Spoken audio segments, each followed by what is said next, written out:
Hello and welcome, it's Chris from Christopher Holt Training, and welcome to this week's tutorial, which is the 5 mistakes people make treating lordosis. Now, you'll be able to find this information and more in my ebook, which you've got the link there at the bottom of the screen. It's also in the description, so if you click through, you can find out more about it, and if you so choose to, you can purchase it. What you'll find in there is the whole journey through the anatomy that's involved, to further effects on different parts of the body that you will find lordosis having, all the way through to what you need to put into your workout, so exercises, stretches, everyday activities, and also the workout guidelines, so you can put it all together, so it's not just sort of you randomly just doing these workouts whenever you think you need to do them. It actually can be structured throughout a week, throughout a month, and throughout a year. So that's the topic we're talking about. Alternatively, you can come to my social media. So you can come to Twitter, Facebook, Instagram, or YouTube. So that's all up in the top right-hand screen. So just type in there, search any of those headings, and like and follow. It'd be great to have you on board. Wherever you're watching this as well, please do comment below, put a question below. If you've have a question about this topic, pop it in the comments. I'll be able to answer it. Or even if you just want to let me know if you've learned anything new from this video, just pop that in the comment section below as well. Again, I'm happy to answer any questions and sort of talk further about this topic in the comment section. So back to what we're talking about today, the 5 mistakes people make treating lordosis. So number 1 is they don't use daily activities. The simple analogy for this one is you might work out for 30 to 60 minutes a day trying to improve your lordosis, but then you've got 23 or 23 and a half hours where you're potentially not improving your lordosis or kyphosis or scoliosis, whatever the posture you might be treating. So what we've got to think about is using that time wisely. So can we be flattening the lumbar part of the spine or reducing that curve in the lumbar part of the spine, leveling off the pelvis whilst we are standing in a queue, whilst we are sat at our desk in the office, whilst we are doing the gardening, whilst we're carrying shopping bags, whatever it might be, whilst we're walking up the stairs in the house. So we've got to start thinking about, can we get ourselves into those positions during those times? If we can, it's going to give our brain and our body an extra bit of stimulus to realise the position that we want it to be in opposed to the position that it is in. Second of all, they don't actively reposition their pelvis during stretches. Many people are given stretches and they go through the motions. What we've got to be able to do is, number 1, understand the position that we want our spine and our pelvis to be in. When we go into the stretch, we put it into that position, and then we go into the stretch and stretch the muscles around it. That's going to be much more effective at helping reposition the spine and the pelvis when it comes to everyday activities as well.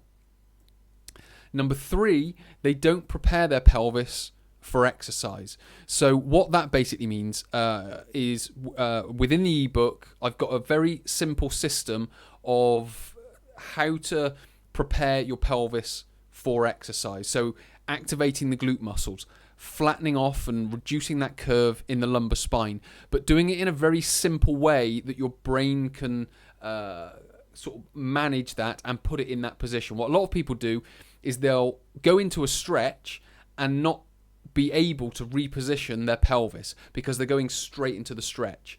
But if we can learn to position the pelvis and then go into the stretch, it's going to be that much more effective. And it's exactly the same with exercise. Because they're doing the exercise, they're thinking about doing the exercise and not positioning the pelvis.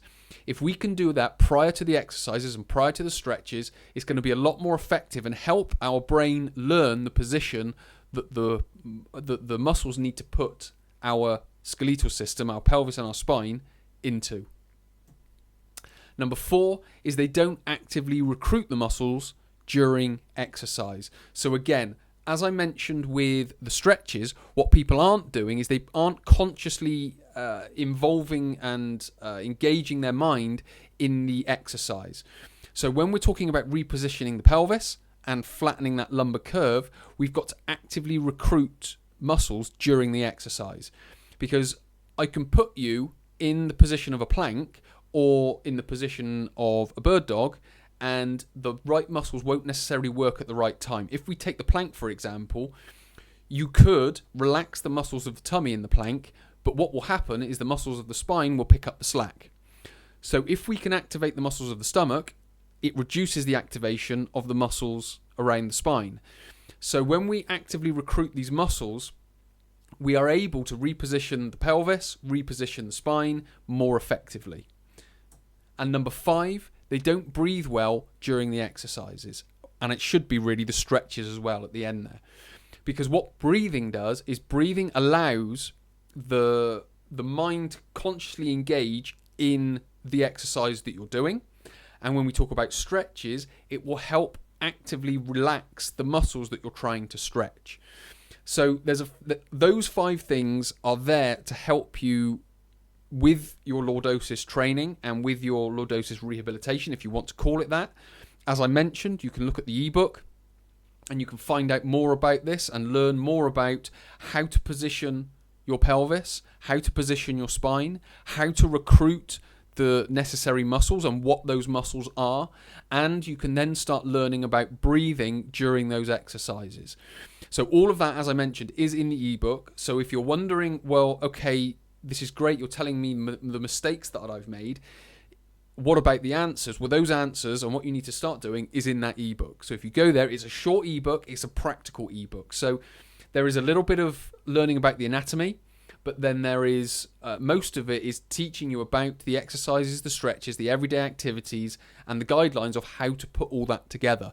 So not only are you going to read the book, you're also going to think about applying what you're learning and then applying it over a period of time. So it's more of a practical workbook than a traditional ebook where you're just reading information and then trying to apply it. So you'll be actually actively applying it as you're reading it. So hopefully that's given you a better idea of, first of all, 5 mistakes, and then on the flip side of that, it will help you with 5 things that you need to start doing, which is using everyday activities, which is positioning the pelvis during the stretches, preparing the pelvis before exercise and stretching, actively recruiting muscles, and then breathing correctly. So those are the 5 things you need to start doing, and these are the 5 mistakes people are making and the reasons they're not improving their lordosis. So hopefully this has been helpful. Hopefully it's given you a better idea of a direction that you need to start going in. My name is Chris from Christopher Hall Training. Thank you for watching.